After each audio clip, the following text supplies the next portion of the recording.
Hey, I think we're live, so here we go.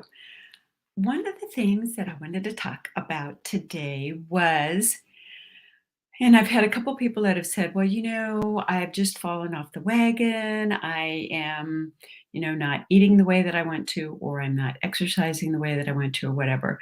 And the issue comes back is I can't do the best that I can at my job. I'm not feeling like I'm performing as well as I want to. I just plain old don't feel good or don't feel excited or don't have the energy to do what it is that is my passion or that I even do for a job that I like. So let's talk about that a little bit. And people think that because I talk about this, that I've got it totally mastered, and I can tell you that is not the case. So, for example, I made a bunch of chocolate for Valentine's Day, and when I cook, I have to taste because that's the only way I'm not very good at measuring things, and I also find that things taste different from one time to the next. For example, a spice might be fresher or it might be stronger, or the fruits or vegetables that I'm using have a different flavor bit depending upon the time of year that we're in.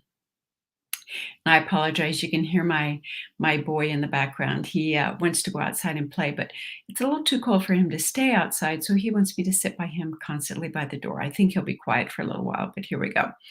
So what is it that you do when you look and so I started examining this a little bit in a little more detail and really focusing on, for example, New Year's resolutions. So people make New Year's resolutions, and by the end of the first week, about 23% of the people have abandoned it. By the end of the first month, 70% of the people have abandoned what it is. And by Valentine's Day, about 80% of the people have abandoned in them. So looking at, well, what is it and why is it that they're abandoned? And sometimes it's an issue of it's too big a reach. In other words, it's too big a requirement, requires too much disruption in your life. It's kind of like, um, I was going to try to get up at and be up and do Facebook Lives at 7 a.m. And I can't do it, and I realized that for me to make that commitment and try to do that 5 days a week was just frustrating for me. It made me feel like I couldn't do it, and why did I set that goal? And it just, starts this whole downward spiral thing that happens, and not what we want at all.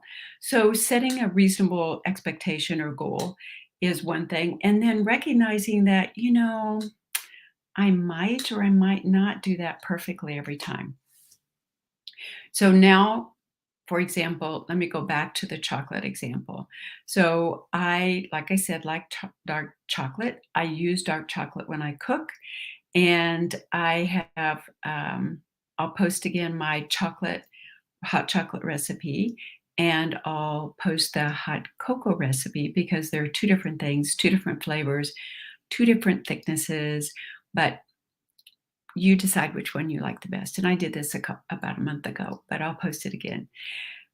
So I tasted it. And so what happens is I got used to having that much sugar. And so I started cooking this on Sunday, doing the prep work, which I just like to piddle with chocolate. So, I melted it and I stir it, and then I add a little bit of things in, and then you stir it again, and then you spread it out, and then you add stuff in. But I have to taste it. I have to know what it tastes like. I have to find out if I have enough ingredients in it. So what happened is I get a big sugar rush. And so that means on Valentine's Day, I'm going, I want sugar. I'm craving sugar. I think I need sugar. And had to kind of step back and say, okay, do we really want the sugar? Yeah, we do. So I ate some more, and because I'd reserved a little bit back that I was going to share with some other people, and not everybody ate it all. So I again had that little reserve that was left. But I decided that I needed to maybe think about this in a little bit different way. And that little bit different way was to say, rather than um, I've fallen totally off the wagon. Why did I do this? I never should have had the first bite, that downward spiral that we engage in, and change it to, hey, that was awesome. I really like that. That was so enjoyable. But I think I'm going to hold off and wait for a while longer before I have it again. Because it's true, if you have something over and over again, then you become desensitized to a certain extent and you don't enjoy it as much. So that's the shift that I'm going through. And I can tell you, I wanted to reach for those chocolates on Tuesday and I wanted to reach for them today. And instead, I'm having hot water and I won't lie to you, it's not nearly as satiating as it would be to have the chocolate, but I will feel better. I won't be tired. I won't have the sugar burnout in the afternoon. And more importantly, I'm able to be more present in what it is that I'm doing. And for example, sharing this content with you, being able to be on here and feeling good about myself and what I can wear and my performance. I sleep better, all of those kinds of things when I take care of myself. So it's a lofty goal, and one that we really want to take care of ourselves. But a lot of times, if we can find the deeper motivation, in other words, I know I want to eat better because I know I'm going to feel better. But I also know the big win is I'm going to show up differently. I'm going to have more clients. I'm going to enjoy what it is that I'm doing. I'm going to have more energy to do the things that I like to do, like going to museums or my personal favorite, dancing tango. So that's it for today. I look forward to seeing you again tomorrow. Please, if you have questions or something that you want me to chat about or that you're interested in, send me a message, or you can put it in the chat. It doesn't matter, but some people prefer to send me a direct message.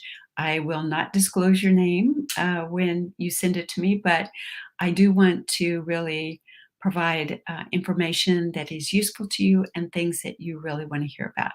That's it for today. Bye bye.